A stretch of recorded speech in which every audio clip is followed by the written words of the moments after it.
Baik, pagi hari ini kita akan melanjutkan topik kita minggu yang lalu. Kalau minggu yang lalu kita telah berbicara metode ya yang kita pakai ya di dalam mengumpulkan makhluk hidup, flora dan fauna pada bagian daratan. Nah, saat ini pagi ini kita atau lewat pertemuan ini kita akan ya memahami aneka ragam metode jika kita mau mengumpulkan ya nah tumbuhan dan hewan yang ada pada perairan.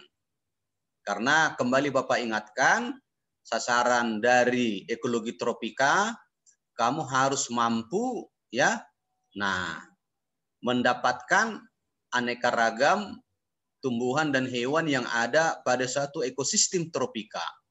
Kamu juga harus mampu menghitung kelimpahannya.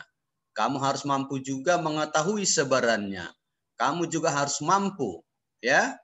Nah, mengetahui faktor fisika kimia lingkungan yang terdapat di seputar atau di lingkungan hewan tumbuhan itu sehingga kita nanti bisa menjelaskan mengapa jumlahnya demikian, mengapa dihadir di sana dan mengapa sebarannya demikian. Nah, karena itu pada minggu ini ya, pada pertemuan ini sekali lagi kamu akan memahami ya metode pencuplikan, metode pengumpulan ya.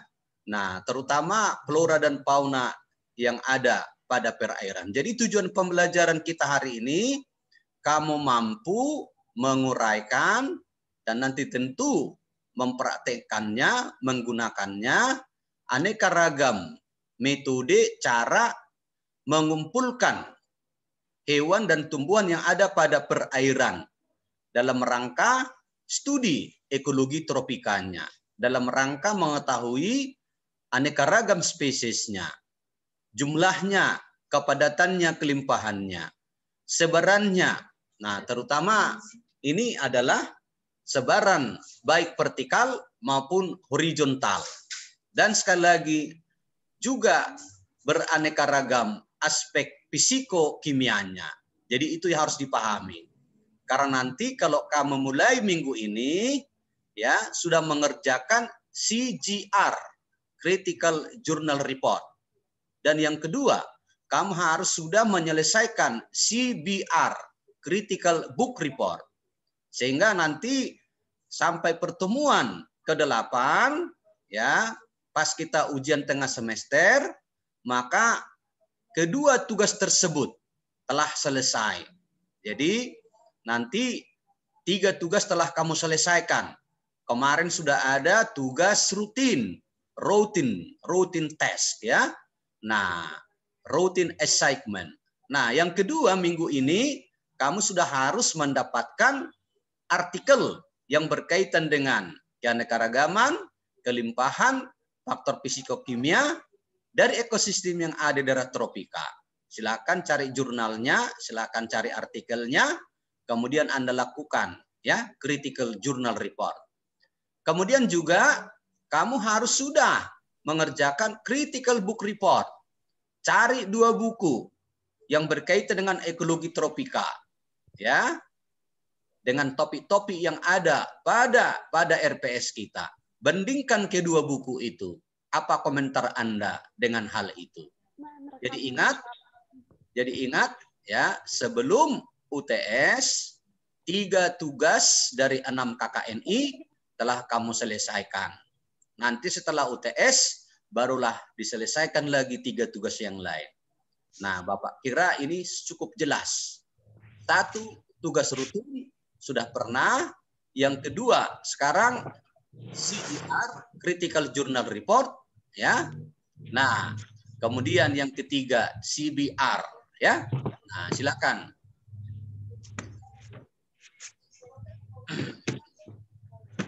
Itu Mah Beginate Root itu silakan dulu, unmute dulu. Ya.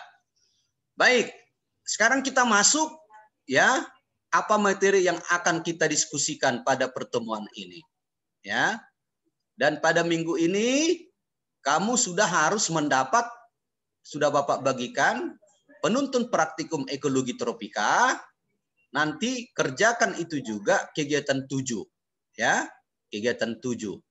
Kerjakan mandiri, kalau ada kawan mau dekat-dekat, boleh kerjakan kelompok.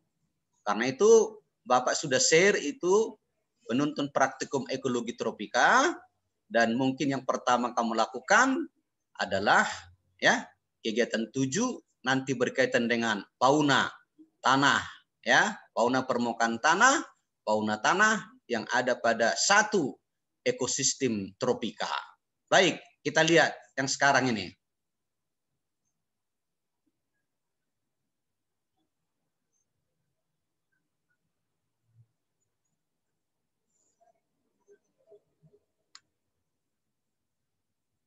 Baik, nampak jelas, Nak? Terlihat, Prof. Oke, baik. Jadi sekali lagi, ya, sekali lagi. Nah, tujuan pembelajaran kita pada saat ini, the aim of our meeting, the aim of our course today, ya, you must comprehend some method that could be used to collect, to catch animal and plant that could be found in water, ya, that could be in tropical country, ya, whether fresh water and marine water. That is the aim of our meeting today. You must able to describe, you must able, ya, you must able to use the methods regarding collecting, catching, ya, of animal and plant that be found in freshwater and in marine. Nah, jadi itu tujuannya, ya. Nah, sekarang kita lihat apa isi topik kita. Pertama, pahami dulu apa itu habitat perairan. Apa-apa yang menjadi biota, tumbuhan dan hewan yang ada pada perairan itu. Keanekaragaman biota, biota perairan. Biota maksudnya makhluk hidup yang ada pada perairan. Kemudian kamu harus memahami juga lingkungan abiotis biota perairan, barulah kita masuk metode pencuplikan, pengawetan, identifikasi, dan penghitungan populasinya. Jadi setelah kita paham nanti cara mencupliknya, bagaimana mengawetkannya, kemudian masuk mengidentifikasi dan menghitung populasinya. Ya, you must scan, you must able to identify, you must able to determine the number of population of animal and plant that be found in water. Ya, kemudian apa maknanya hasil pemeriksaan hidrobiota itu? Biota perairan, hidro air, biota, biota yang ada pada air. Jadi karena itu sekali lagi inilah isi pertemuan kita pagi ini. Jenis-jenis habitat perairan, keanekaragaman, flora dan fauna yang ada pada perairan, lingkungan abiotis, biota perairan, apa-apa yang harus kamu ukur, parameter fisika kimia, suatu perairan yang akan mempengaruhi kehidupan tumbuhan dan hewan pada perairan itu. What is the kind of physical and chemical factors that determine, that influence diversity, abundance, distribution of animal and plant that be found in water body. Nah, kita coba yang pertama. Saya kira kamu mengetahui bahwa namanya satu perairan berdasarkan kadar garamnya based on its salinity. Ada disebutkan air tawar, ya, ada disebutkan estuaria, ada disebutkan air laut. Tentu air laut punya kadar garam yang sangat tinggi. Baru pertemuan air tawar air laut, ya, disebutlah sebagai estuaria, ya. Kemudian yang rendah kadar garamnya disebutlah sebagai air tawar, as fresh water. Ya. Nah, kemudian berdasarkan gerakannya, ya, ada tidaknya gerak dari air pada air tawar itu, maka ada disebut perairan lotik. Maka di sini jelas nampak alirannya, arusnya, ya, deras arusnya disebut sebagai perairan lotik. Itulah seperti sungai, ya, pari termasuk juga di sini. Sementara yang relatif tidak bergerak, tidak tampak gerakannya, tidak tampak arusnya, maka disebut sebagai perairan-perairan lentik, atau contohnya adalah danau. Danau, kolam, ya, termasuk kira-kira ini bagian dari yang disebut perairan lentik. Karena itu makanya sekarang untuk mencuplik, untuk menangkap, untuk mengumpulkan hewan-hewan tumbuhan yang ada di perairan tawar, di perairan estuaria, dan di lautan, metode apa yang bisa dipakai? Nah, ya, kita lihat. Nah, sekarang kita berbicara, what is the kind of animal and plant that be found in water? Fresh waters, marine waters, or saline waters. Nah, saya kira kamu harus paham. Berdasarkan bentuk dan kebiasaan hidupnya, ada beberapa kelompok, terutama makhluk hidup yang ada pada perairan. Ya, nah, yang pertama sering jadi pusat studi apa yang disebut dengan plankton. Plankton, ya, planktonnya boleh plankton tumbuhan fitoplankton, boleh plankton hewani zooplankton. Jadi ini semua adalah makhluk jasad hidup renik yang ada pada perairan. Ya, nah, kita belum bicara nanti soal yang besar-besar, ya. Kemudian ada bentos atau bentik. Ini bentos ini yang merangkak pada dasar perairan, ya, yang ada pada dasar perairan. Jadi bayangkan sekarang kalau misalnya ada danau, maka lihat dasarnya itu ada di sana substrat. Yang ada pada permukaan substrat disebut epibentos. Yang ada di dalam substrat itu disebut sebagai infauna. Yang ukurannya besar-besar disebut makrozoobentos. Jadi sasaran penelitian ekologi di daerah tropika biasanya adalah makrozoobentos. Apalagi ini sering digunakan sebagai bioindikator. Ya, kalau kita bicara bioindikator, bentos could be used to indicate the quality of our environment, to evaluate the quality of our environment. Karena itu ini banyak sebagai namanya indikator, to indicate how the quality of our environment. Good, very good, bad, nah very bad, oke, ya, biology, especially ecology, ya, always use this organism as a marker, sebagai tanda, sebagai indikator, ya. Nah, ada peripiton of Wooks, ya. Ini biasanya peripiton ini apa? Yang menempel pada permukaan benda. Kalau di danau ada batu, di batu itu menempel ada tumbuhan, ada hewan. Ya. Kalau misalnya di sana ada dedaunan, tanaman-tanaman tingkat tinggi, pada daun-daunnya itu menempel. Ada di sana aneka ragam alga-alga, diatom, maka disebut sebagai alga peripiton. Silahkan nanti Anda, kalau di sana ada kayu, di sungai, di danau, maka pada permukaan itu ada di sana menempel aneka ragam alga peripiton. Karena itu tugas Anda nanti peripiton itu medianya itu kayunya itu dibasuh, dicuci, dibilas, maka akan dapat aneka ragam alga peripiton.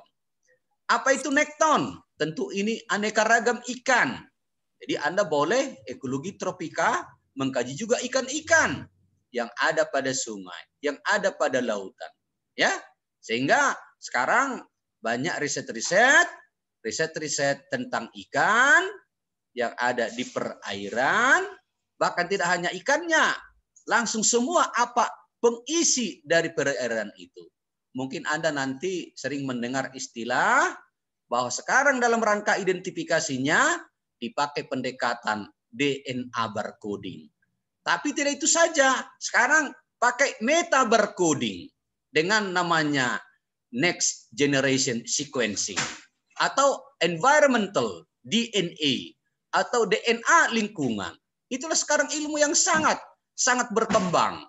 Sehingga kalau Anda tertarik dalam identifikasi, maka sekarang Anda sering lupa, jangan lupa masuk Bapak, pendekatan semua DNA barcoding konvensional, ada meta barcoding, bahkan sekarang terkenal apa disebut dengan NGS, ya, next generation sequencing, apa yang disebut dengan environmental DNA atau DNA lingkungan. Luar biasa sekarang, maka dalam bidang ekologi Anda harus pandai juga menggunakan DNA sebagai marker untuk identifikasi sehingga Anda mampu mendapatkan daftar spesies tumbuhan, daftar spesies hewan yang ada pada perairan.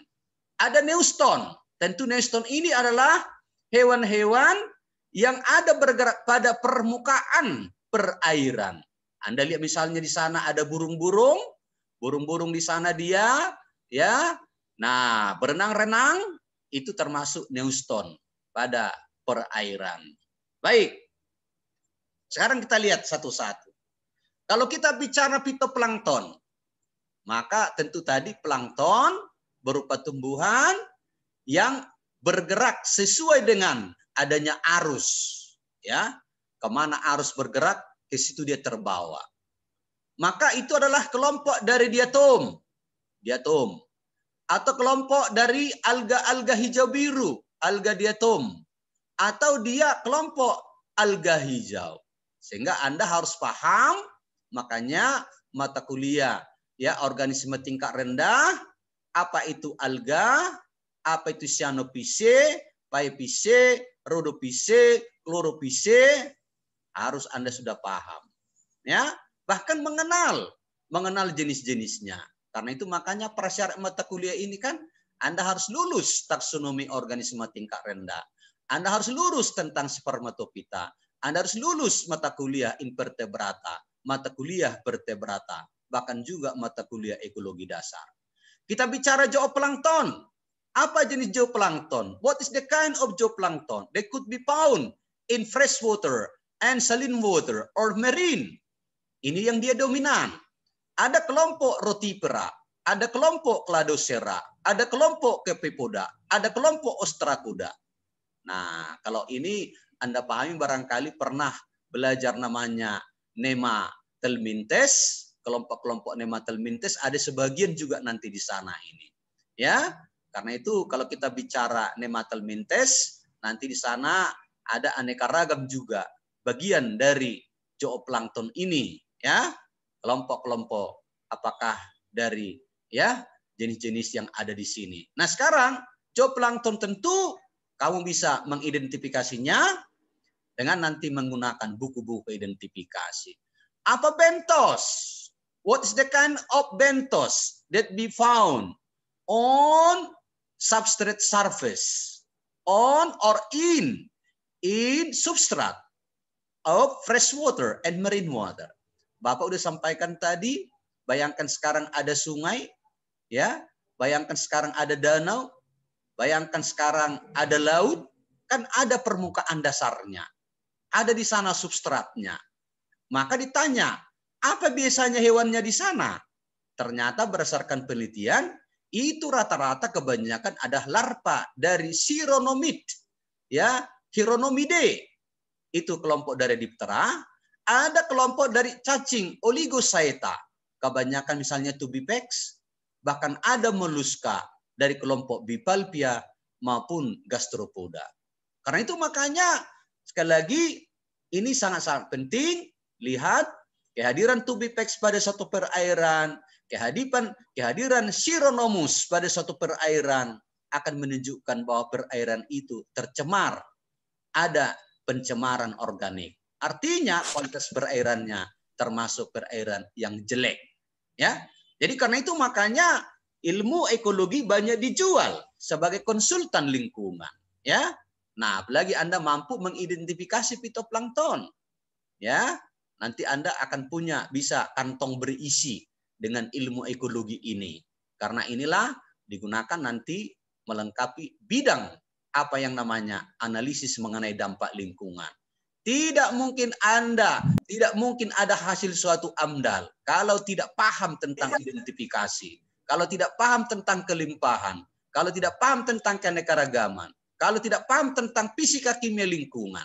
Dasarnya adalah kuasai ilmu ekologi tropika. You must comprehend tropical ecology. Sehingga Anda bisa bekerja di luar keguruan yang kita miliki. Nah sekarang peripiton. Apa jenis peripiton? Diatome, mixopita, chloropita, dan xanthopita. Ini Bapak sebutkan tadi peripiton of Wuchs in Germany language, ya. Peripiton yang menempel pada media, pada substrat, ya. Nah itu dia. Sekarang, nah apa lingkungan abiotik yang perlu diukur pada suatu ekosistem yang ada di daerah tropika? Tentu lingkungan abiotik ini berperan sebagai faktor pembatas, as limiting factors.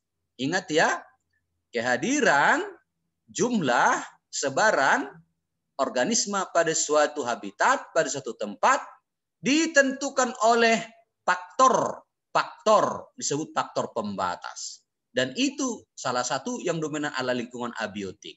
Karena itu kalau kita bicara faktor pembatas, itu adalah faktor-faktor yang membatasi kehadiran, kelimpahan, sebaran makhluk hidup, flora dan fauna pada suatu ekosistem, pada suatu habitat.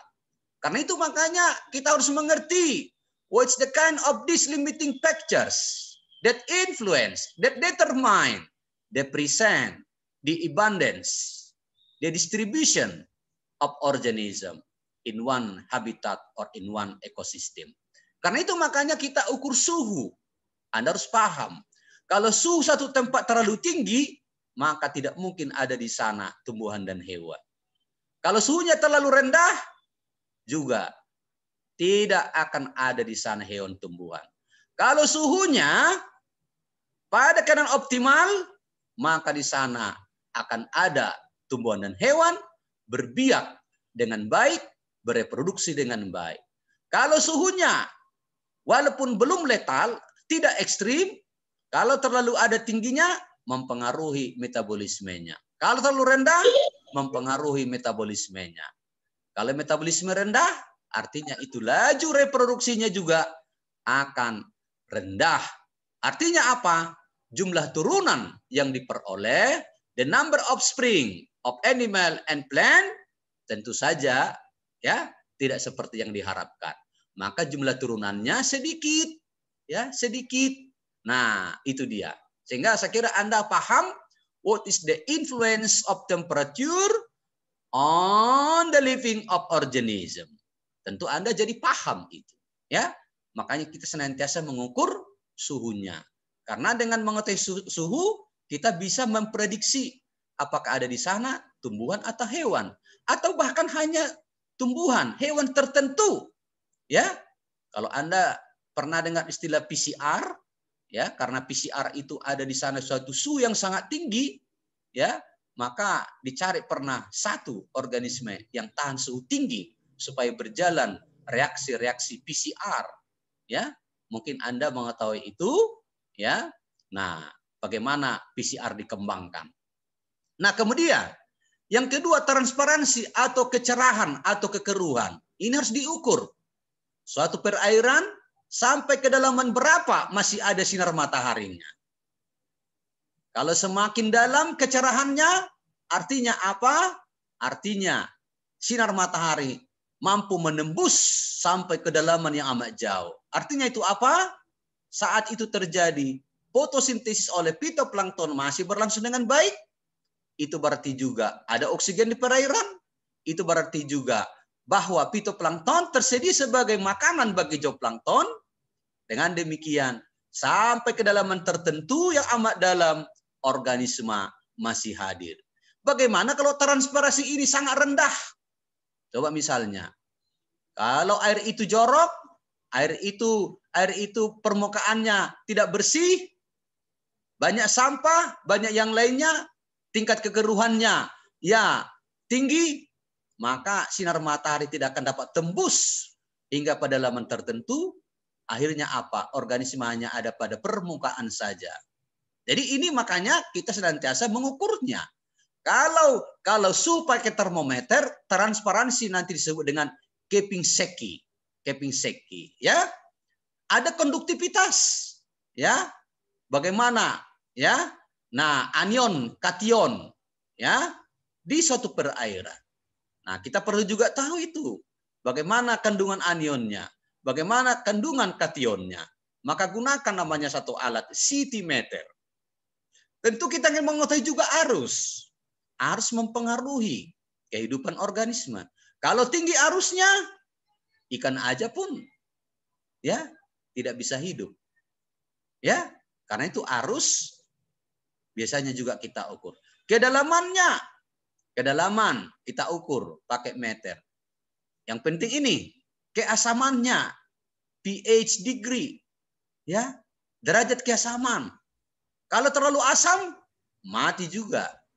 Ya, makanya akan ada kehidupan organisme perairan itu pada kisaran pH tertentu. Anda ukur dengan pH meter, Anda ukur dengan lakmus, ya. Atau menggunakan namanya mengukur oksigen terlarut. Bukankah organisme yang ada pada perairan itu memerlukan oksigen? Maka disebut dissolved oksigen. Oksigen terlarut sangat-sangat perlu.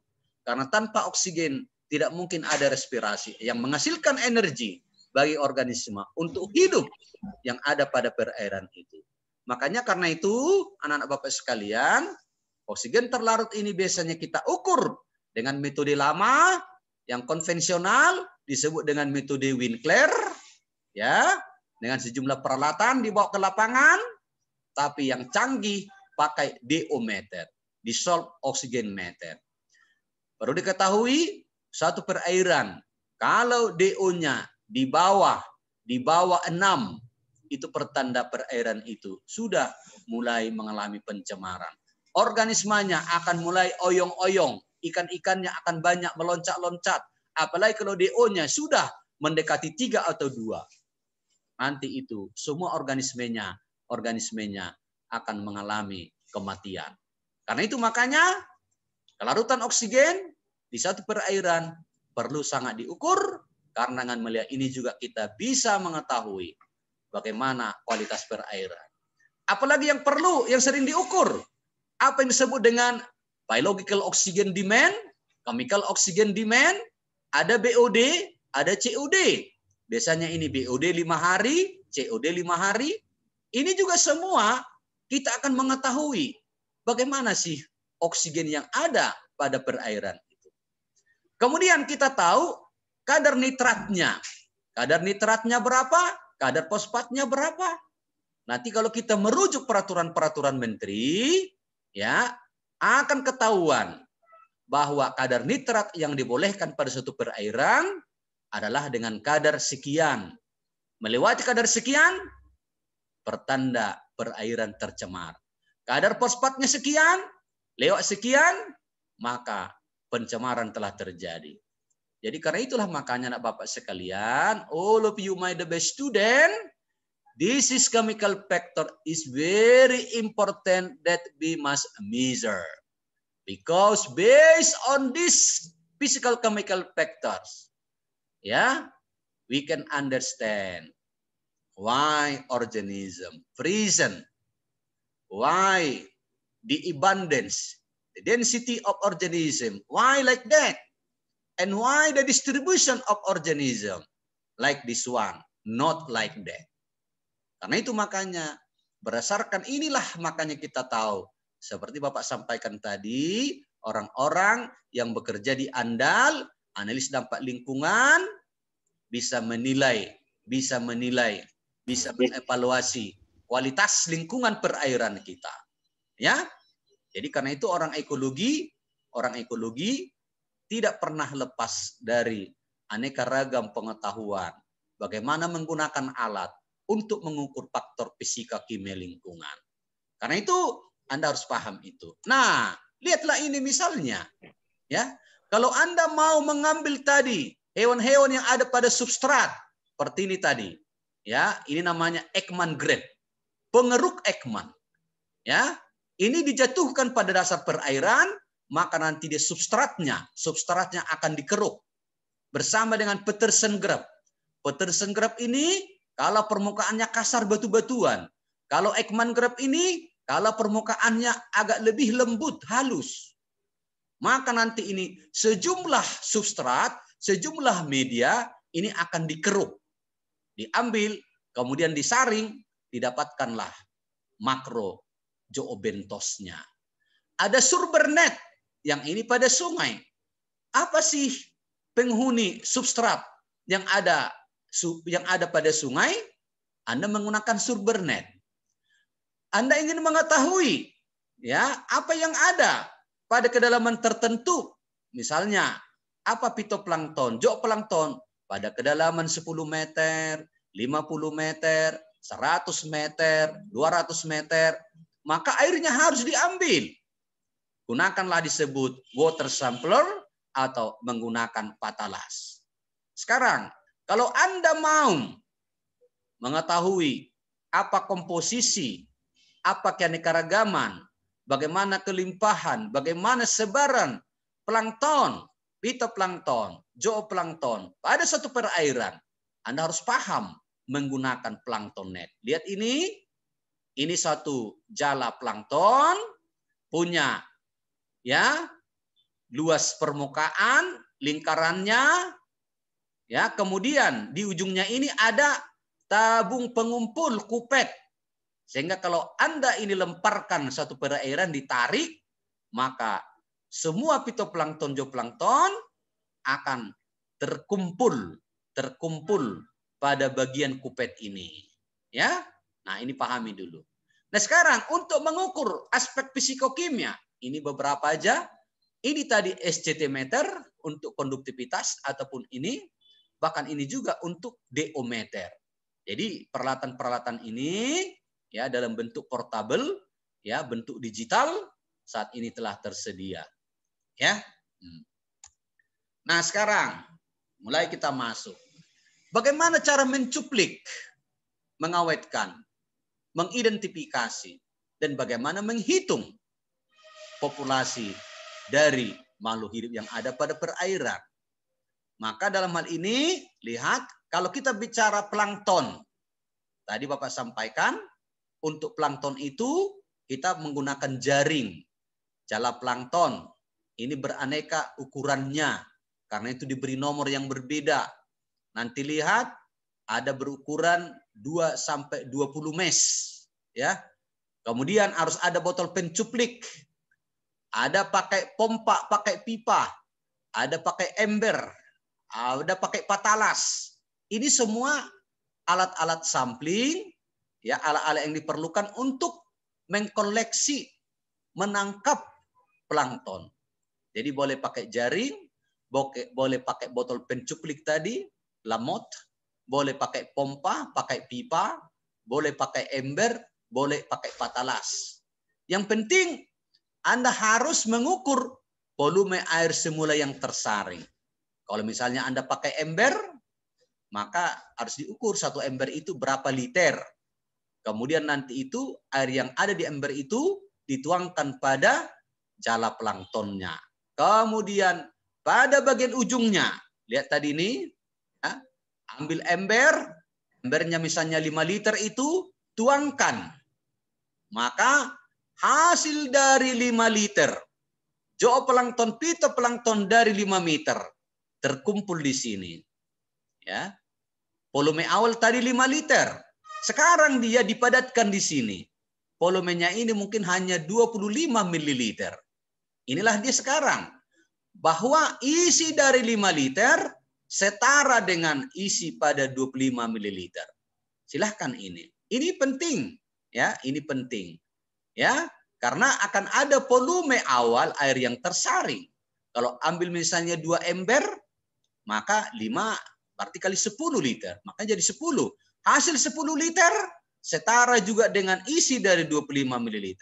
Kalau ambil 100 liter, tuangkan ke sini. Isi 100 liter setara dengan 25 ml. Karena di sini semua dipadatkan, fitoplanktonnya, zooplanktonnya. Jadi supaya paham nanti dalam perhitungan. Lihat. Maka sekarang volume air semula yang tersaring 5 liter. Volume air subsampel 25 ml.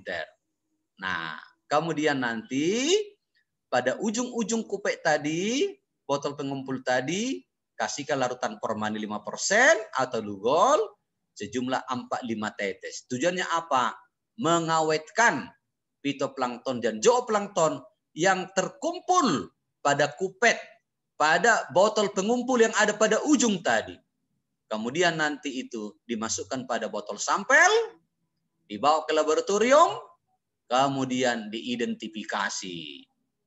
Sekarang, untuk identifikasi, buku apa yang dipakai?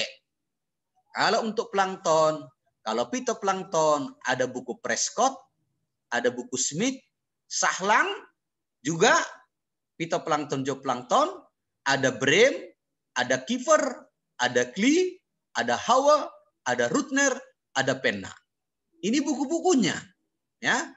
Sehingga Anda lihat, Anda amati di bawah mikroskop, Anda buka buku ini, paling tidak Anda melihat kesamaan, ya, bentuk-bentuknya, maka Anda sudah mulai dapat nama-nama spesiesnya.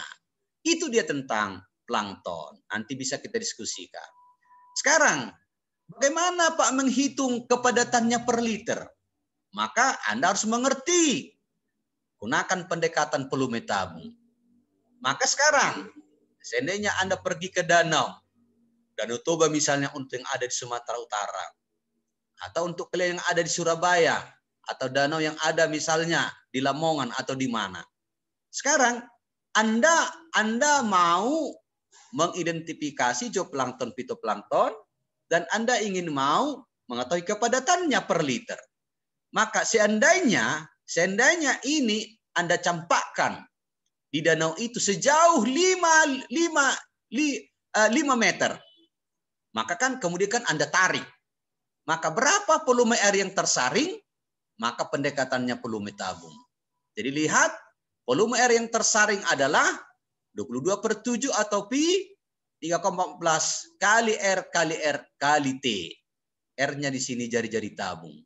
Artinya setengah diameter tabung. Jadi kalau misalnya ini tadi lihat, ini ada diameternya, maka jari-jarinya adalah setengah dari diameter tabung ini. Kalau ini misalnya adalah 15 diameternya, jari-jarinya adalah 7,5. Kalau ini diameternya 20, maka R-nya adalah 10. Nah, jadi karena itu makanya jika jala plankton punya diameter 30, seperti ini, dan panjang tarikan waktu samping 5 meter, berapa liter volume air yang tersaring? Anda akan lihat di sini. Jawabnya tadi, diameternya 30, berarti R-nya 15. Tingginya disebut sebagai panjangnya tarian. Ya, tarian. Tadi 5 meter, Anda campakkan nanti jala ini supaya jauh 5 meter, kemudian Anda tarik. Maka itu artinya ada 500 cm jauhnya. Maka berapa volume air yang tersaring? Nah, inilah dia, ya. Nah, jadi ini nanti tentu ya 353,250 ya. Nah, kalau ini 353.250 cm kubik, maka ini sama dengan 353,25 liter. Itulah jumlah air yang tersaring saat Anda campakkan ini sejauh 5 meter, kemudian Anda tarik, lihat. Volume air yang tersaring 353 liter, itu inilah di dalam ini hasilnya. Nanti Anda ukur ini berapa volume air di sini. Ini sebagai subsampelnya. Ya, ini subsampelnya. Ya. Kemudian volume air semula 353 maka hasil dari 353 liter itu setara sekarang dipadatkan hanya dalam volume. Kalau ini misalnya 25 ml. Boleh Anda buat jadi 10 ml. Makanya karena itu nanti setelah disaring, teteskan ke sini yang namanya tadi formalin 5% itu 3-4 tetes atau kasih lugol, ya, maka dia akan mengendap. Setelah mengendap, Anda pindahkanlah ini ke botol sampel dan siap dibawa ke laboratorium untuk diidentifikasi. Nah, sekarang bagaimana penghitungan populasinya? Nah, lihat. Kalau zooplankton, jumlah plankton per liter, nah lihat. Tidak lain adalah A1000 C per liter. Ya. Jadi artinya apa?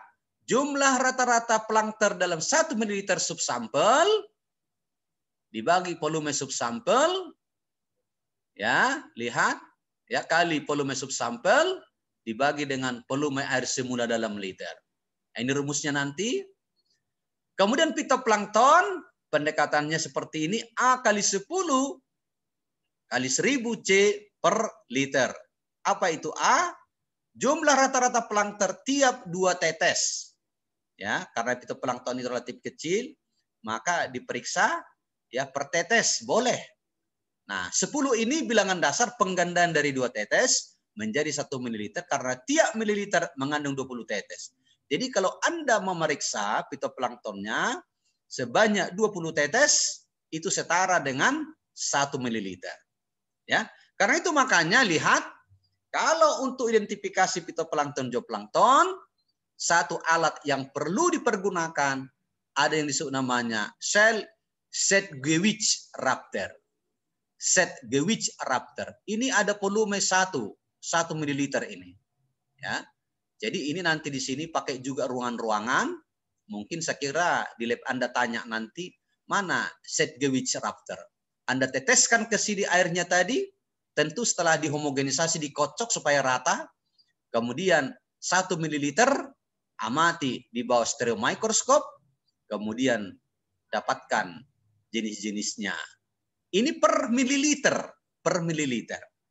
Kalau tidak ada, Anda punya ini, amati di bawah mikroskop ini, objektif mikroskop. Gunakan dia pada kaca objek gelas, 1-2 tetes. Kalau Anda periksa sampai 20 tetes, itu setara dengan 1 ini Sedgwick Raptor. Ya. Nah, karena itu makanya dengan menggunakan ini Anda mampu mendapatkan daftar spesies dari fitoplankton, zooplankton yang menghuni perairan tawar maupun perairan asin atau yang bergaram tinggi. Nah, kemudian di sini Anda lihat ada furnace, ini untuk mengetahui kadar bahan organik dari substrat. Misalnya tadi pada saat kita berbicara Macrorhizobenthos, di dasar perairan itu tadi diambil substratnya dengan Ekman grape atau Petersen grape, kita ingin tahu bagaimana kadar organiknya. Karena kadar organik itu juga menentukan kehadiran di sana Macrorhizobenthos. Baik, sekarang ini dia tadi. Benthos Macrorhizobenthos. Makanya tadi Bapak sebutkan, samplingnya adalah pengeruk Ekman. Kalau dasar substratnya lunak. Pengeruk Petersen grape. Kalau dasar substratnya keras. Nah, kalau dia dasar berarus, jaring surber. Nah, tadi kadar organiknya substrat dipakai furnace. Komposisi substrat, pasir, lihat lempung.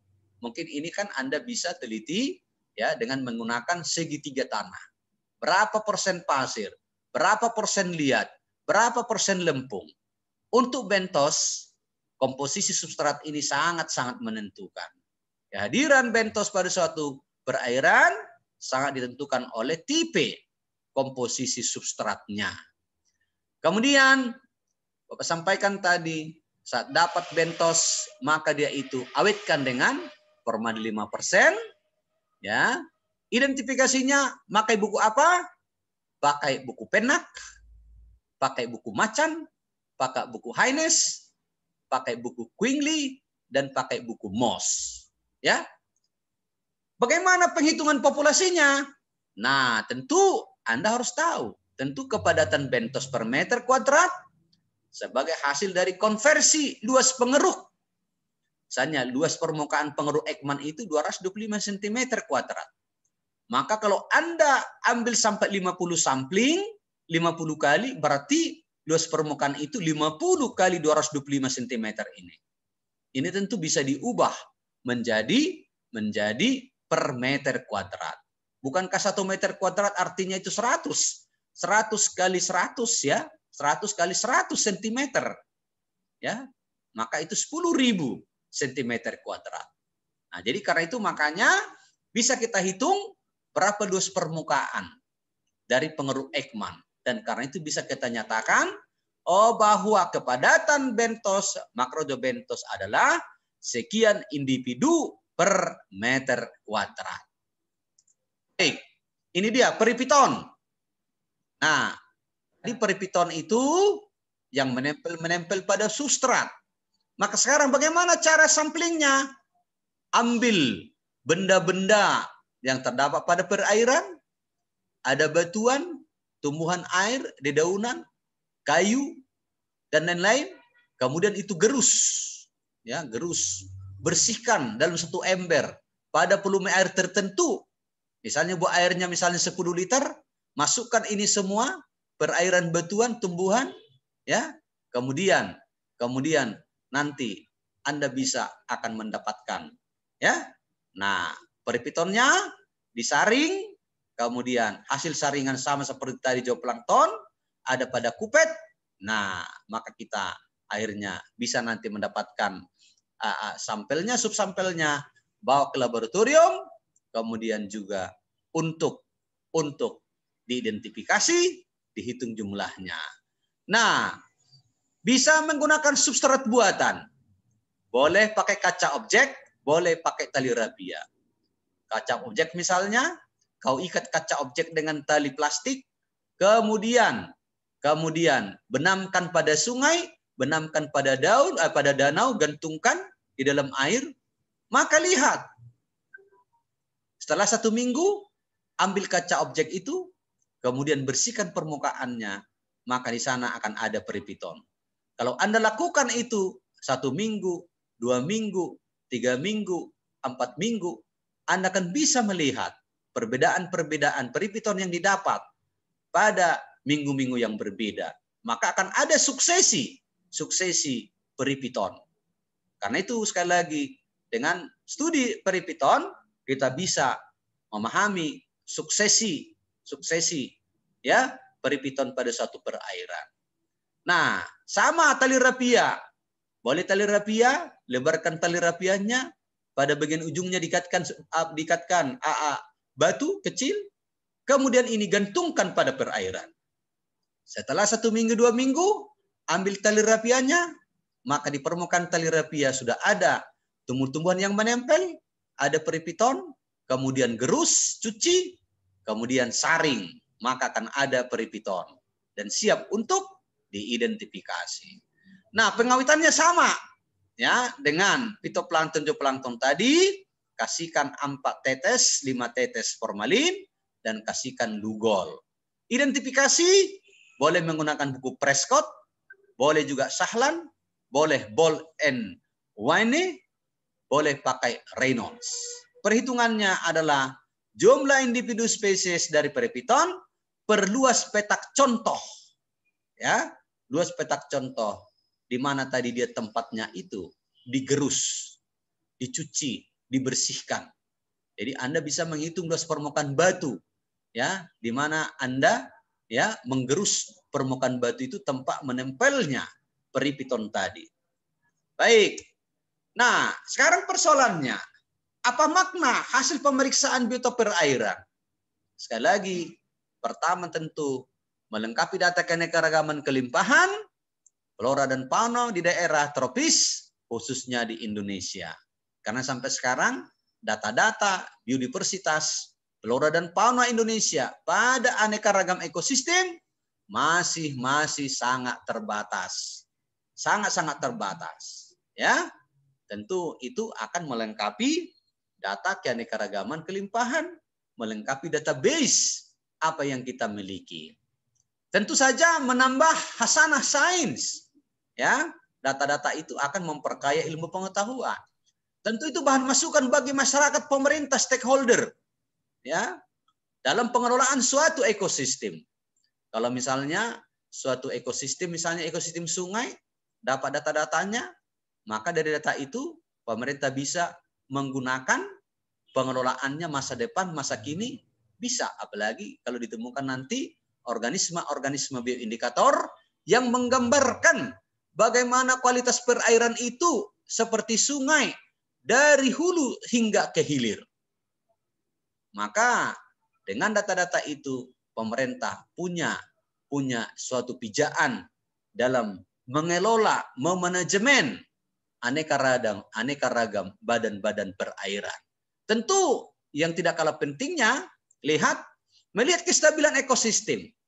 Karena biar bagaimana sekalipun dalam setiap ekosistem itu ada rantai makanan, ada jaring-jaring makanan. Semakin panjang rantai makanan, semakin beraneka ragam tumbuhan dan hewannya. Itu pertanda bahwa rantai makanan, jaring-jaring makanan pada ekosistem itu semakin rumit. Semakin rumit jaring-jaring makanan, rantai makanan, pertanda ekosistem semakin stabil, semakin sehat. Itu dia artinya. Karena itu makanya dengan hasil-hasil data-data itu, kita bisa juga melihat tingkat pencemaran suatu badan perairan tadi. Tadi Bapak sampaikan, ada namanya bioindikator. Nah tentu sekali lagi, semua itu data-data itu, kalau misalnya tadi studi tentang ikan, tentu akan juga memberi masukan bagi dinas-dinas instansi terkait, termasuk tentang dinas perikanan. Tentu banyak lagi makna hasil pemeriksaan biota perairan di samping yang telah kita kemukakan ini. Jadi sekali lagi misalnya, berdasarkan indeks keanekaragaman Shannon-Wiener, ya, khususnya dalam menilai kualitas perairan, maka kalau indeks keanekaragaman fitoplankton, kalau H aksennya lebih besar dari 3, artinya perairan tidak tercemar atau termasuk tercemar ringan. Kalau indeks keanekaragamannya berada di antara 1 sampai 3, maka telah terjadi pencemaran yang sedang. Kalau indeks keanekaragamannya dari fitoplankton di perairan itu di bawah 1, maka terjadi pencemaran yang luar biasa. Perairan itu tercemar berat. Hanya ini berdasarkan fitoplanktonnya. Karena itu makanya supaya Anda tahu apa itu indeks keanekaragaman, Anda harus paham menghitungnya. Ya, ini di ekologi dasar. Indeks keanekaragaman Shannon-Wiener adalah sigma, ya, LI-PI-LI, ya, sigma, ya, ya nanti bisa dilihat, ya, ada sigmanya H aksen sama dengan, ya, nah sigma, ya, LI, ya, log PI, nanti kita lihat. Nah, jadi itu dia beberapa, ya, paparan mengenai ya metode yang bisa kita gunakan bagaimana kita mengkoleksi yang ada di perairan. Tentu ini sebagai pengantar buat Anda untuk lebih pahamnya. Memang ini kan cuma karena pandemi kita tidak bisa mempraktekkannya di lapangan. Sesungguhnya lab kita punya alat yang cukup ya untuk ya pendekatan ini bisa didemonstrasikan. Mudah-mudahan teman-teman di UNESA tanya nanti di lab ekologinya, alat-alat ini pasti juga ada di sana, dan tentu dengan alat-alat itu Anda bisa mempelajari ekologi tropika dari suatu ekosistem yang ada di sekitar kita. Baik, itulah paparan dari Bapak. Nah, sekarang kita bisa masuk ke bagian diskusi, ya, tanya jawab. Barangkali ada hal yang masih kurang jelas dari paparan Bapak. Kira, thank you very much for your attention. And now, of course, we take our time to discuss this topic.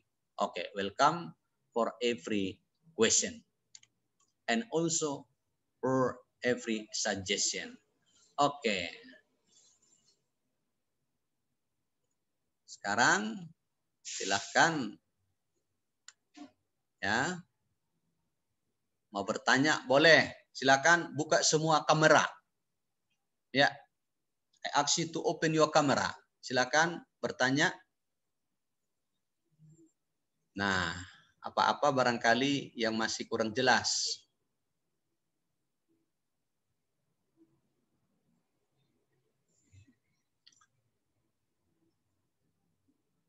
Oh ya, minggu yang lalu ada pertanyaan tentang pulut ya.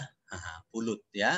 Ya tentu saja dibandingkan dengan pendekatan yang menggunakan misnet, tentu pendekatan pulut itu kan pasti juga akan ya merugikan lingkungan. Paling tidak kan kalau sudah tertangkap burungnya dengan pulut, pasti burungnya kan paling tidak itu kan ya akan mengalami ya aneka ragam penyiksaan lah.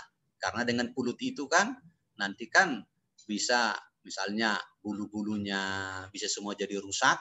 Jadi sebenarnya lebih pendekatannya kayak penyiksaan dia ya, menyiksa organisme ya. Sementara kalau dia misnet dia bergulung di sana, biasanya setelah kita dipelajari burung-burung itu boleh kita lepaskan kembali. Tapi hasil pulut biasanya akan menyebabkan burungnya cenderung untuk cacat. Dengan kecacatan itu maka kalau kita lepaskan di alam, dia akan tidak punya nilai kompetitif lagi untuk hidup di alam. Ya, jadi itu paling tidak ya. Nah, kelemahannya walaupun hasilnya ya tetap saja kita bisa mendapatkan data-data burung yang ada pada suatu ekosistem. Nah, kita lihat dari sisi konservasi lingkungan, maka itu kurang etis ya. Nah, apalagi dalam menangani hewan kan ada kode etiknya ya. Jadi kalau kita melakukan satu metode, maunya metode itu jangan ya menyakiti organisme yang akan kita teliti. Nah, saya kira itu tanggapan Bapak di sana ya. Baik. Kalau ada yang pertanyaan lain, silahkan. Tapi ingat ya, minggu depan silakan Anda mengatur diri sendiri. Minggu depan kita masuk topik ya hutan hujan tropika. Kemudian setelah itu kita masuk sungai dan daerah aliran sungai. Nah, untuk minggu depan silahkan Anda berdiskusi tim Surabaya dan tim Medan siapa yang akan mempresentasikan topik hutan hujan tropika. Ya, dan minggu berikutnya kita bicara soal namanya sungai dan daerah aliran sungai. Sehingga pada pertemuan ini juga kita harus menilai performance dari mahasiswa, bagaimana dia bisa menyajikan suatu karya ilmiah berdasarkan ya apa yang telah dia baca dari aneka ragam sumber.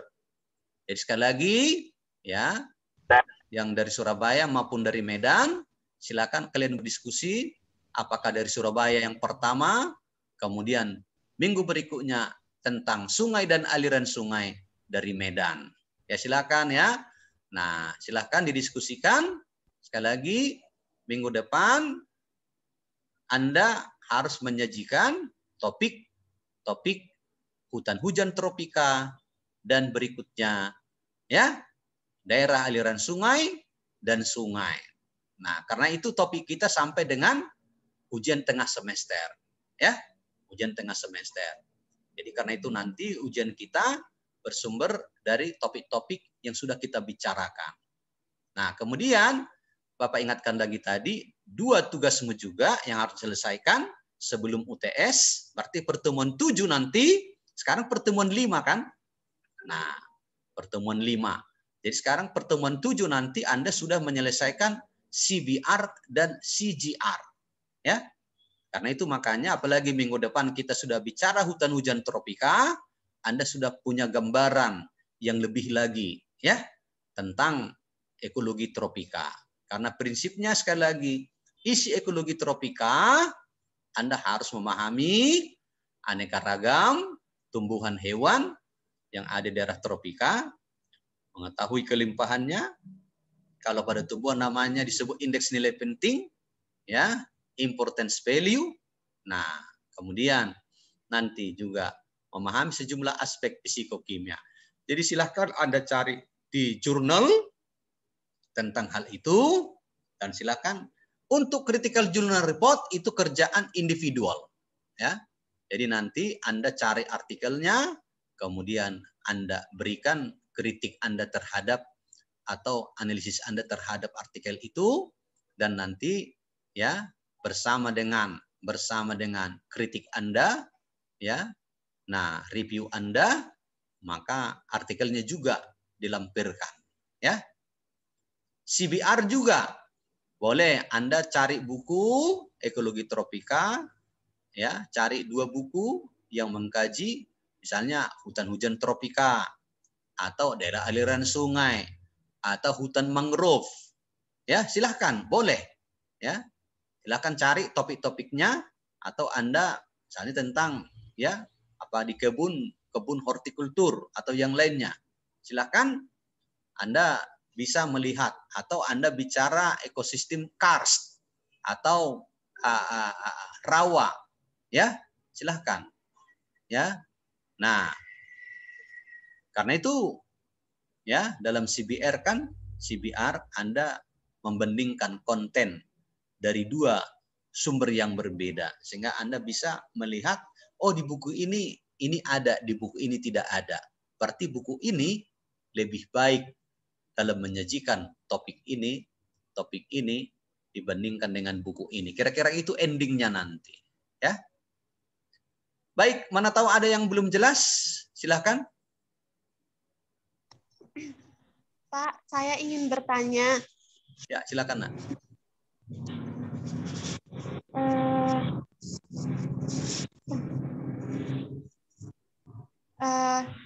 Tadi Pak, yang saya tanyakan tentang perivitan, Pak. Ya. Tadi perivitan itu bisa kita ambil dari batu atau kayu ataupun daun. Apakah boleh kita menggunakan plastik, gitu Pak? Plastik yang danau di tempatnya itu ada plastiknya di dalam danaunya. Jadi apakah boleh kita ambil itu sebagai gitu Pak? Ya, jadi prinsipnya karena setiap benda, setiap media yang ada dalam suatu perairan itu bisa menjadi substrat tempat dia melekat. Nah, boleh ya. Yang penting kamu harus tahu berapa dos permukaan plastik yang akan kamu analisis itu, ya. Jadi misalnya kalau ada plastik di sana terbenam, kita tidak tahu misalnya udah berapa lama, ambil aja itu, kemudian nanti kan masukkan ke ember kecil. Di ember kecil kan sudah harus dibuat airnya kan. Kemudian setelah itu nanti kan plastik itu kan kita basuh, gosok-gosok dia, gerus-gerus. Maka semua organisme yang menempel terutama dari kelompok tumbuhan akan lepas ya ke dalam air yang kita bilas itu. Sekarang ukur permukaan dari plastik ya. Karena kamu akan tahu nanti kan berarti jumlah peripitonnya adalah sekian individu per permukaannya berapa ya. Nah, apakah per sentimeter kuadrat? Boleh. Nah, itu prinsipnya, Nak. Boleh, Nak, boleh. Pokoknya setiap benda ya yang bisa ditemukan ya di dalam perairan. Tapi kalau yang kamu rancang sendiri, tentu kamu kan tahu setelah berapa hari. Nah, misalnya plastik ya, setelah seminggu, oh apa ya isinya ya, apa komposisinya ya, setelah 2 minggu. Jadi nanti kan sekali masukkan misalnya 5 plastik ya dalam perairan itu kan. Nah, kemudian minggu pertama plastik A, buatkan A, B, C, D, E. Oh, minggu pertama, oke, ambil si A. Kemudian basuh, gerus, periksa di lab. Si B, 2 minggu, ambil, basuh, gerus. Si C, 3 minggu, ambil, gerus. Nanti kan berdasarkan pengamatanmu kan di bawah mikroskop kan datamu kan akan nampak, ini ada ya pada minggu pertama. Minggu kedua ini ada. Tapi minggu kedua tambah ini jenis ini. Di minggu ketiga ada lagi ini. Minggu keempat, wah ada ini. Minggu kelima, oh rupanya enggak berubah lagi. Berarti sudah stabil dia. Nah, gitu dia. Ya, boleh nak? Boleh. Plastik pun boleh ya. Misalnya, ya kalau kamu ambil misalnya, ya misalnya ada jerigen di sana, jerigen misalnya dibenamkan, boleh. Yang penting ingat, hitung luas permukaan substrat di mana kamu peripitonnya itu digerus. Jadi anak-anak Bapak sekalian, ini penelitian-penelitian ini walaupun seperti itu bisa sampai magister biologi, sampai dokter biologi juga, ya. Nah, banyak penelitian-penelitian seperti itu bagi mereka yang jurusan biologi, ya. Jurusan biologi yang mendalami hanya ilmu murni. Jadi itu ya, banyak penelitian-penelitian seperti itu.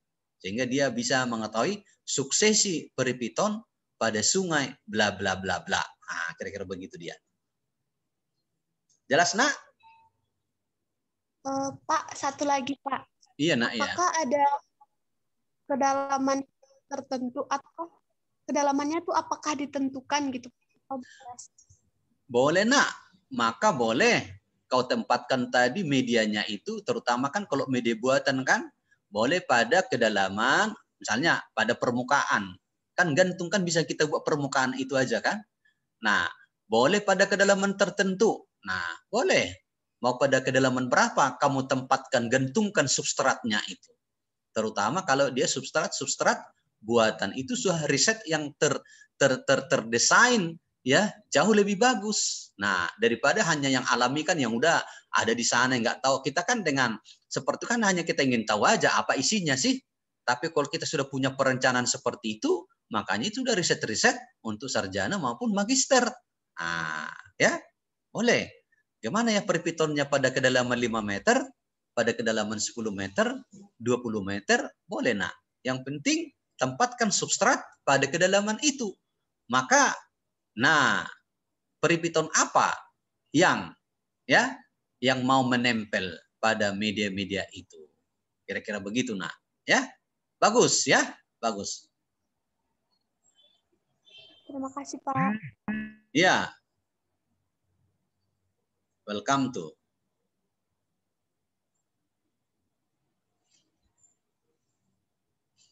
Jadi karena itu makanya belajar ekologi, terutama aneka ragam pada ekosistem habitat yang di negara kita ya begitu sangat-sangat banyak ya memang betul-betul itu sangat menarik ya.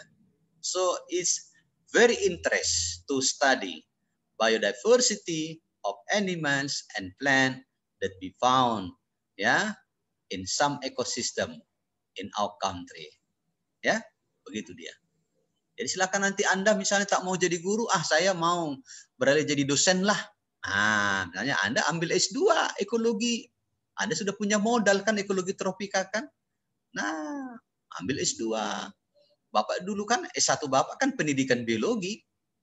Nah, tapi beralih jadi S2-nya ke ITB di Bandung. Nah, biologi bukan pendidikan lagi kan? Kemudian lagi S3-nya lagi lari ke Jerman. Nah, ya. Di sana lagi biologi lagi.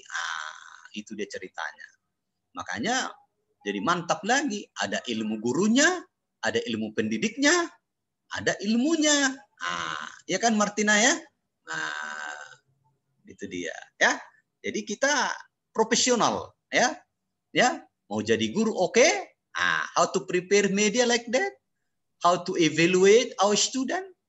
Kalau dia orang-orang yang ilmu murni kan nggak tahu dia membuat soal, mengevaluasi, membuat RPP, ya, yang lain-lainnya kan, media pembelajaran, bicara psikologi, nggak tahu metode-metode pembelajaran, model-model pembelajaran, strategi pembelajaran, teknik, dan sekalinya nggak tahu dia analisis silabus, analisis kurikulum. Nah, tapi kan apa-apa kan satunya kan orang guru, nah. It's easy to understand. Kan gitu dia kan. Enak dia. Ya enggak, Sophia? Oke. Ya. Baik, ada lagi, Nak?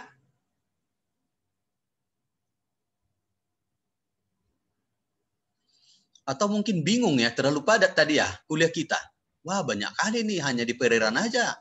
Wah, banyak juga ini metode-metodenya ini. Pusing lah. Nah, ada jala plankton, ada peripiton, ada zoobentos, ya, ada neoston. Nah, plankton aja ada fitoplankton, zooplankton. Wah, masih di air-air. Kemarin di darat-darat, ya. Gimana ini?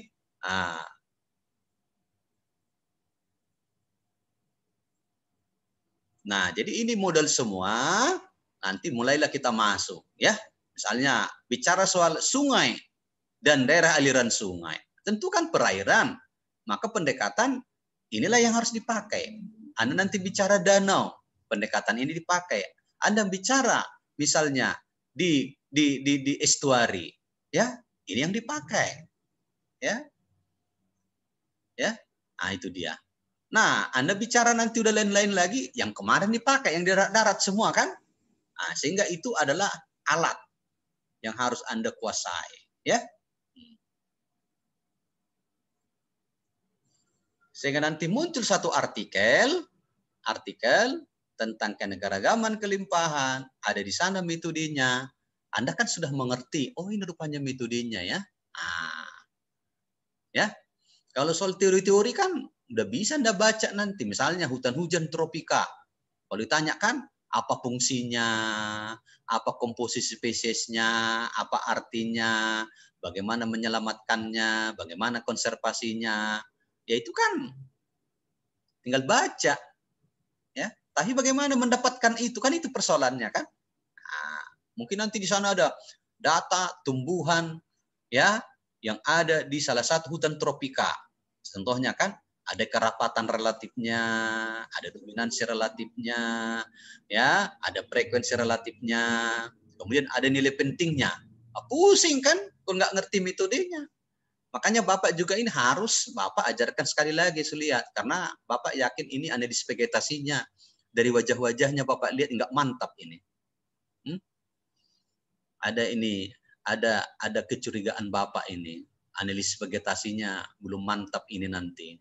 Bagaimana mendapatkan nilai penting ya pada suatu ekosistem hutan berdasarkan nilai kerapatan relatif, dominansi relatif, frekuensi relatif, pakai metode kuadrat, pakai metode kuadran. Nah, apa itu lagi ya? Nah, pokoknya tenang-tenang aja ya. Nah, pokoknya Bapak supirnya, Bapak akan selamatkan penumpangnya. Ya Ira, gimana? Yopi? Aulia? Ya. Mohon izin bertanya. Oke, welcome ya. Selama ini saya masih bingung tentang bagaimana kita mengetahui bahwa perairan itu sehat atau tidak. Apakah banyaknya plankton, kemudian banyaknya bentos, kemudian banyaknya perifiton ini bisa menunjukkan bahwa perairan itu sehat atau kurang sehat ya Pak? Karena saya sedang bingung antara keduanya itu sama ini. Terima kasih. Tapi nanti udah Bapak jelaskan nggak bingung lagi kan? Mudah-mudahan nggak bingung ya.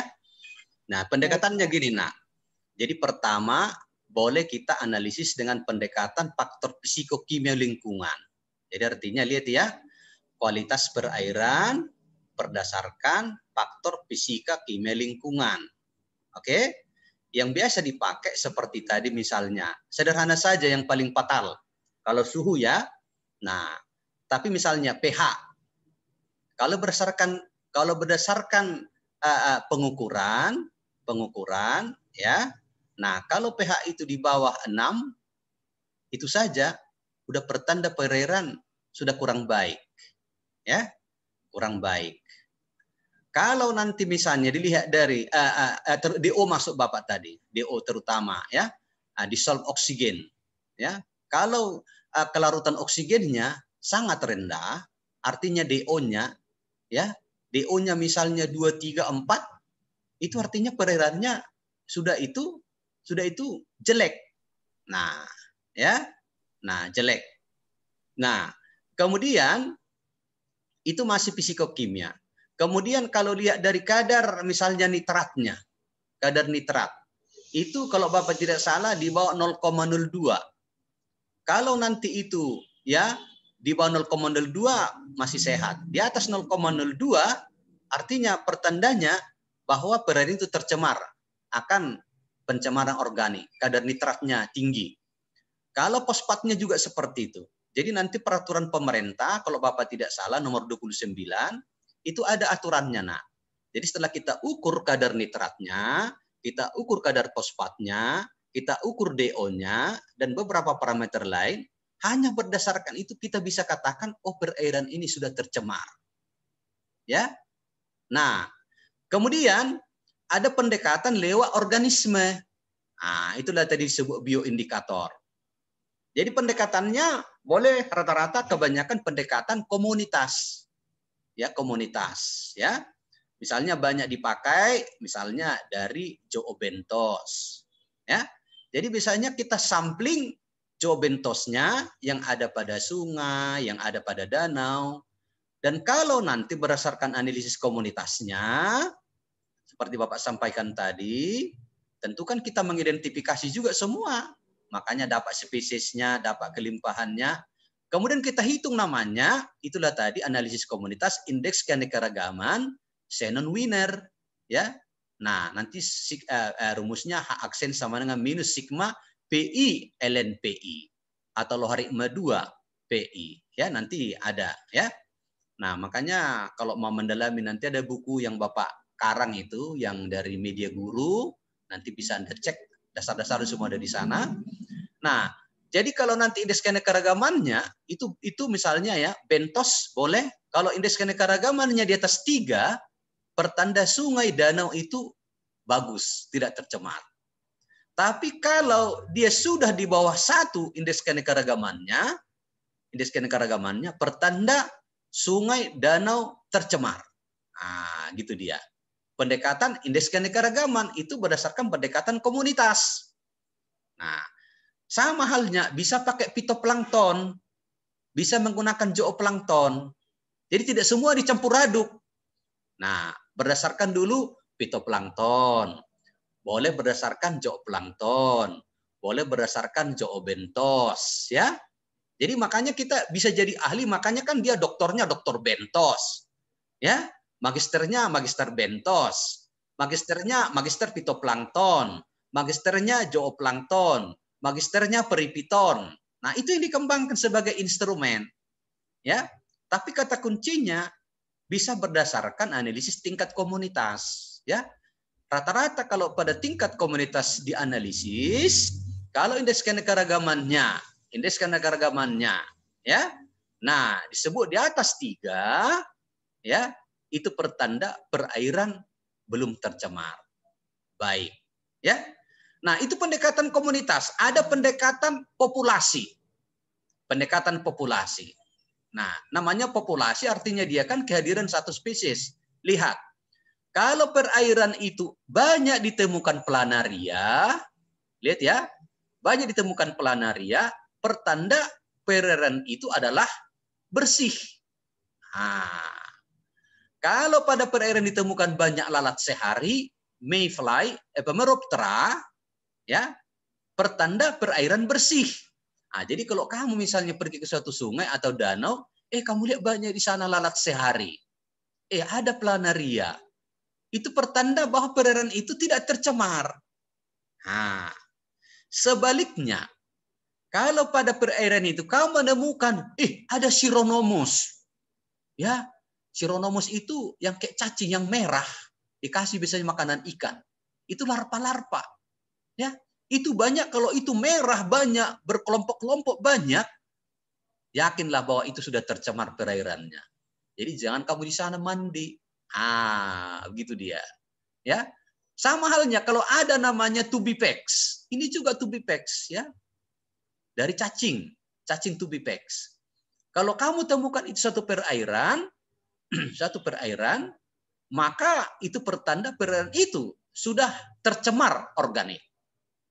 Nah, jadi ya, nah pertanda ya perairan ini sudah tercemar.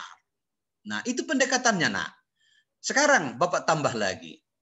Ya, nanti akan ada berdasarkan indeks-indeks, ya. Indeks-indeksnya.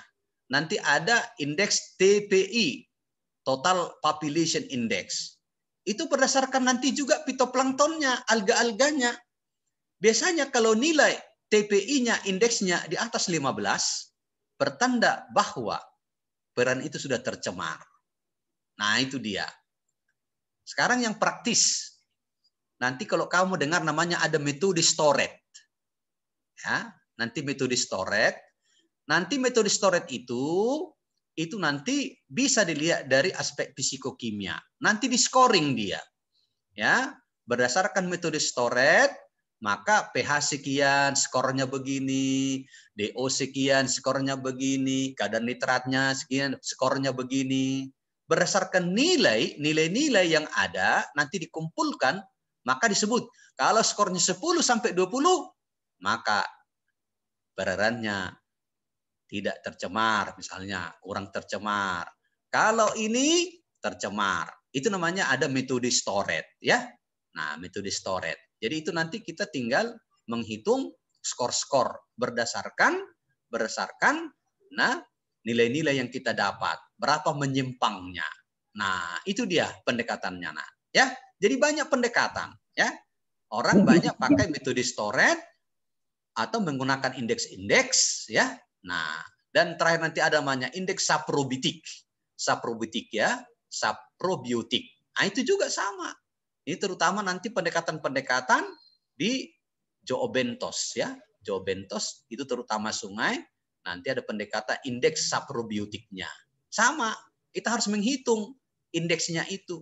Hadirnya spesies ini, maka skor begini. Hadirnya spesies ini, skornya sekian. Hadirnya spesies ini, skor sekian. Maka ada kriterianya. Kalau skornya lebih dari sekian, pencemaran berat.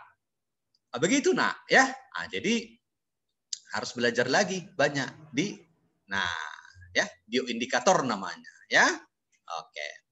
Kira bisa menambah wawasan, ya? Terima kasih Prof atas jawabannya. Ya, makasih, welcome, ya.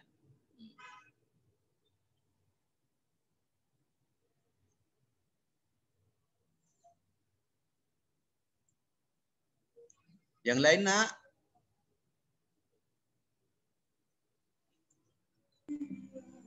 Izin bertanya terkait tugas, Prof. Oh ya, silakan. Ya. Untuk yang minggu depan, itu kami akan terkait hutan hujan tropis, Prof. Putus-putus, nak, sekali lagi, nak. Itu poin apa saja yang harus ada? Ya, izin Prof, izin untuk off kamera. Untuk minggu depan, materi terkait hutan hujan tropis. Nah, poin apa saja yang harus ada dalam presentasi itu, Prof? Dan apa, Prof? Apakah PPT begitu, Prof? Terima kasih. Oke, ya. Poin-poin utama, ya.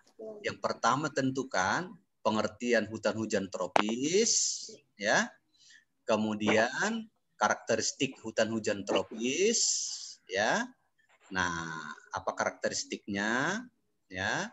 Nah, kemudian juga yang intinya flora dan fauna di hutan hujan tropis, ya, dapatkan nanti, ya. Misalnya kalau karena hutan kan dominan kan adalah tentang pepohonan, ya.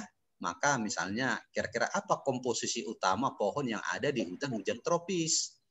Nah, mungkin nanti akan kamu dapat, ya, berdasarkan komposisinya itu muncullah istilah-istilah, ada Dipterocarpaceae, ya, menjadi nama utama, ya. Nah, jadi mungkin kalau kita bicara Dipterocarpaceae, kelompok-kelompok di meranti-merantian, mungkin kamu bisa mendapatkan nanti di situ, ya. Nah, kayu-kayu meranti, ya, apa-apa saja yang dominan, ya, di hutan hujan tropika. Tentu tidak terlepas juga bagaimana keanekaragaman hewan yang ada di sana, ya. Itu inti pokoknya, nak. Kemudian tentu, nah, apa permasalahan yang dihadapi hutan hujan tropis masa kini? Misalnya, boleh kan, sekarang kan deforestasi, ya, deforestation, ya. Nah, mungkin kamu bisa menyajikan bagaimana sih keadaan hutan hujan tropika masa kini di Indonesia. Boleh misalnya ambil contoh bagaimana di Papua, bagaimana di Kalimantan, bagaimana di Borneo, bagaimana di Sumatera. Kira-kira berapa laju deforestasi, ya, yang ada ya di hutan hujan tropika itu. Nah, kemudian tentu kita bicara soal bagaimana hubungan hutan hujan tropika dengan pemanasan global, ya. Nah, jadi kan berbicara juga nanti soal ya apa sih fungsi dan peran ya hutan hujan tropika, apa manfaatnya bagi kehidupan kita, ya. Dan kemudian ya bisa saja nanti di sana. Nah, kalau sekarang hutan hujan tropika dalam ancaman, what can we do to save the rainforest? Apa yang bisa kita lakukan untuk menyelamatkan hutan hujan tropika itu? Nah, itu barangkali juga bisa melihat kalau hutan tropika di paru-paru dunia, ya, maka tentu kan mungkin bisa dapat data spesies-spesies apa sih yang sudah punah, yang terancam punah, ya, di hutan hujan tropika itu. Nah, misalnya apa tumbuhannya yang genting, apa yang dalam keadaan terancam, apa yang sudah dalam keadaan dangerous misalnya, atau apa yang sudah extinction, apa yang sudah punah dari hutan hujan tropika itu. Kira-kira begitulah dia, ya, gambaran-gambarannya di dalam. Jadi tadi boleh pemahaman pengertian, ada karakteristik hutan hujan tropika. Kalau disebut hutan hujan tropika, nah tentu kan ada klasifikasinya. Nah, hutan hujan tropika itu apakah hutan monsun, apakah sabana, apakah itu semua kan berdasarkan nanti jumlah curah hujannya. Akan ada aneka ragam tipe-tipe hutan hujan tropika berdasarkan jumlah curah hujannya. Nah, kira-kira begitu dia, ya. Ada aneka ragam hutan hujan tropika, ya. Nah, di sana dia. Dan terutama tadi adalah tentang komposisi flora faunanya. Nah, itu dia ya yang terutama. Ya, jadi nilai apa yang dimiliki oleh hutan hujan tropika itu. Bisa, Nak? Bisa dapat, Nak? Bisa dicatat?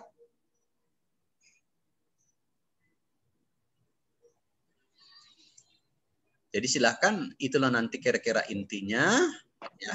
Jadi, pemahaman itu. Jadi tetaplah artinya kan termasuk tadi kalau artinya kita bicara ciri hujan tropika kan berarti kan bagaimana suhunya, bagaimana curah hujannya, ya. Nah, itu kata-kata kuncinya, ya. Nah, tipe-tipe hutan hujan tropika berdasarkan curah hujannya apa saja, ya. Jadi tadi tumbuhan hewan yang ada di hutan tropika, penghuni kanopi, subkanopi, lapisan bawah, misalnya begitu dia, ya. Karena biasanya nanti kan berdasarkan lapisan-lapisannya kan paling tidak ada 4 lapisan. Lapisan atas ada kanopi, subkanopi atau emergen, ya. Ada juga yang lapisan bawah, lapisan permukaan, ya. Nah, dan yang paling menarik, begitu kayanya hutan hujan tropika dengan tumbuhan yang ada padanya. Tapi kenapa disebut hutan hujan tropika itu miskin akan unsur hara? Nah, coba renungkan semua itu. Loh, banyak kalinya tumbuhan di sana. Tapi ya tanah yang ada di hutan hujan tropika itu miskin hara itu. Kenapa demikian? Mengapa terjadi? Kok miskin hara dia? Ya. Baik, Nak, itulah saya kira paling tidak gambaran isinya, ya.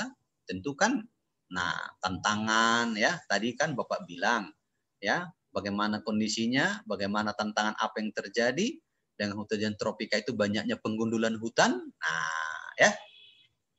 Itu tadi. Baik, Bapak rasa, Bapak kira sudah ada Bapak beri gambaran tentang ya. Nah, hutan hujan tropika, kira-kira apa kontennya?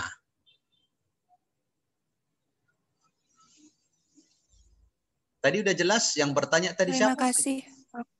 Siapa tadi yang nanya? Si Ira ya? Iya, Prof. Iya. Udah jelas ya, Ira ya. It's so very clear for you, what is the content ya of our topic ya for next week.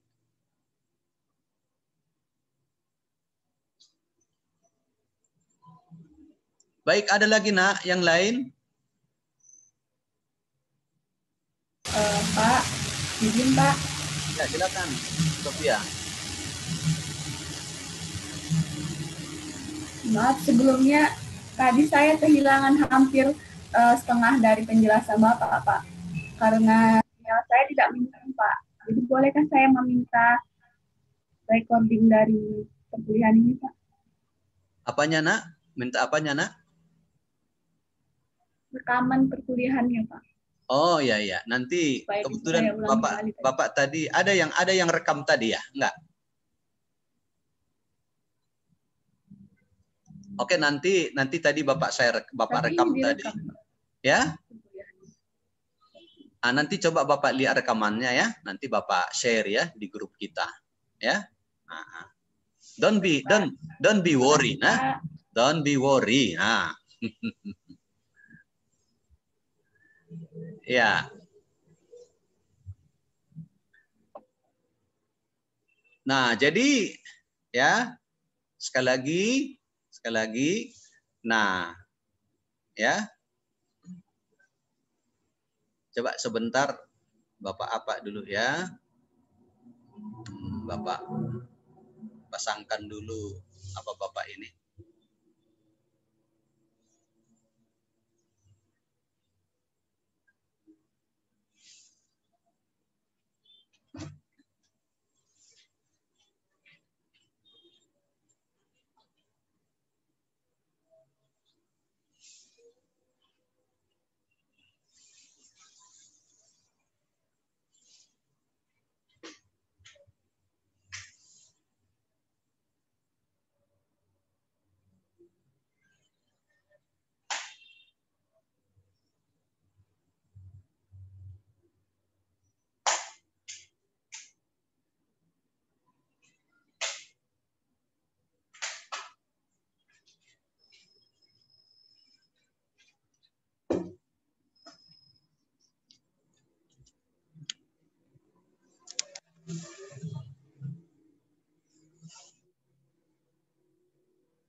Baik, Nak. Sorry tadi Bapak pasangkan apanya dulu, chargernya, ya mau habis baterainya. Nah, jadi kita sudah hampir ya. Nah, mau ya udah sampai mau hampir 2 jam ya, 1,5 jam ya. Baik, ada lagi, Nak? Mohon maaf, Prof. Di room chat ada pertanyaan, Prof. Oh iya, sebentar ya. Oke. Bapak lihat dulu.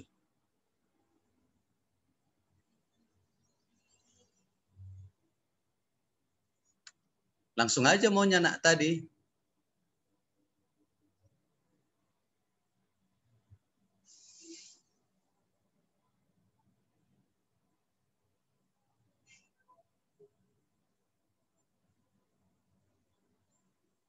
Langsung aja, Nak, langsung aja.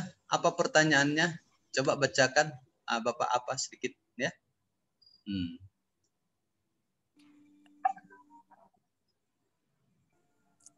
Ya, Prof. Itu pertanyaan dari Nurul Mawadah.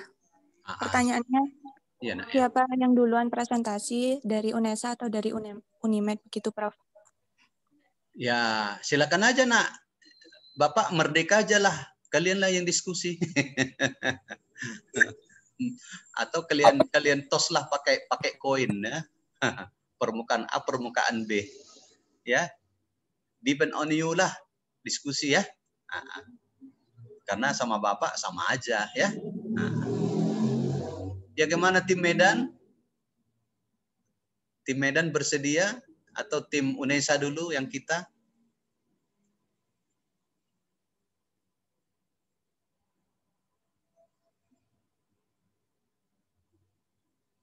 Oke lah, UNESA aja lah dulu ya, nggak apa-apa kan? Boleh.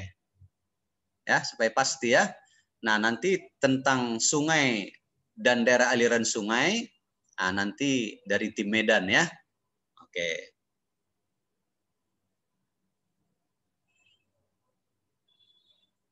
Jelas ya?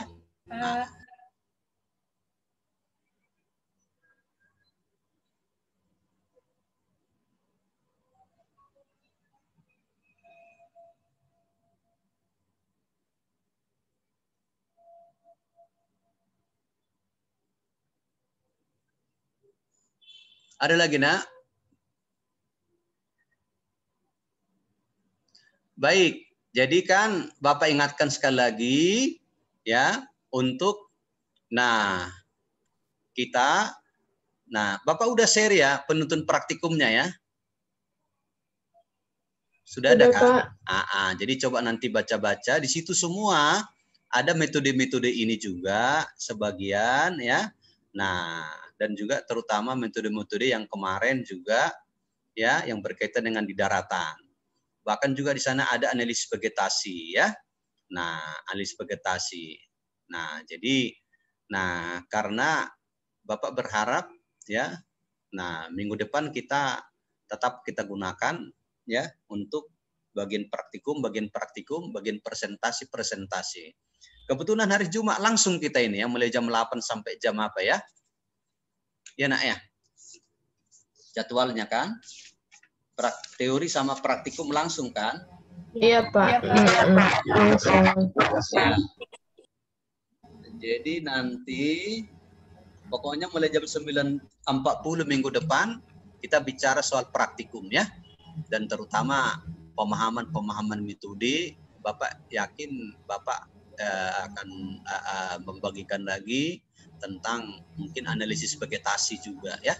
Supaya paham bagaimana melakukan analisis vegetasi sehingga memahami apa makna indeks nilai penting ya INP ya, bagaimana munculnya angka INP dalam satu artikel ya, apakah kerapatan relatif, dominansi relatif, frekuensi relatif ya, sehingga pernah teman-teman atau dari UNESA nanya bagaimana itu INP itu diperoleh, karena dalam satu artikel nanti pasti kalian menemukan apa arti dominansi relatif, apa artinya frekuensi relatif, apa artinya kepadatan relatif, dan apa artinya indeks nilai penting. Nah, pada suatu analisis vegetasi waktu kita mengkaji ya ekologi tumbuhan ya. Nah, itu dia. Nah, jadi minggu depan kita pakai ya bagian pertama tentang hutan hujan tropika, yang kedua tentang analisis vegetasi ya, supaya lengkap dia ilmunya ya di bidang ekologi tropika. Sekarang itu aja paparan dari Bapak ya, ada kurang lebih mohon dimaafkan ya. Dan karena itu saya kira sekali lagi Bapak ingatkan, cicilah tugasmu CBR dan CGR untuk minggu ini dan minggu depannya ya. Baik, saya kira itu aja ya pertemuan kita hari ini. Okay, see you next week. Nice to meet you. I'm so very glad to meet you this morning. And thank you also for every question that have been delivered for our classes. Ya, saya kira itu aja ya, titik ya. Yang lainnya masuk Bapak yang dari Surabaya. Bagaimana Kristal Prima Yuda, Sophia Duha, Ertati, ya, ya, oke, Bernite, Trias. Baik Nak, ada lagi itu aja ya. Oke, Sophia, oke, see all of you next week. Ya, nice to meet you all of you. My the best Terima kasih, Pak. Ya, oke. Nanti materi hari ini Bapak share kembali ya, dan juga nanti kita hasil rekamannya. Oke, baik. Baik Pak, terima kasih Pak. Oke, ya. Oke ya, teman-teman dari Surabaya, selamat belajar kembali ya. Walaupun ini hari terjepit. Nah. Baik, oke. Thank you so much. Okay.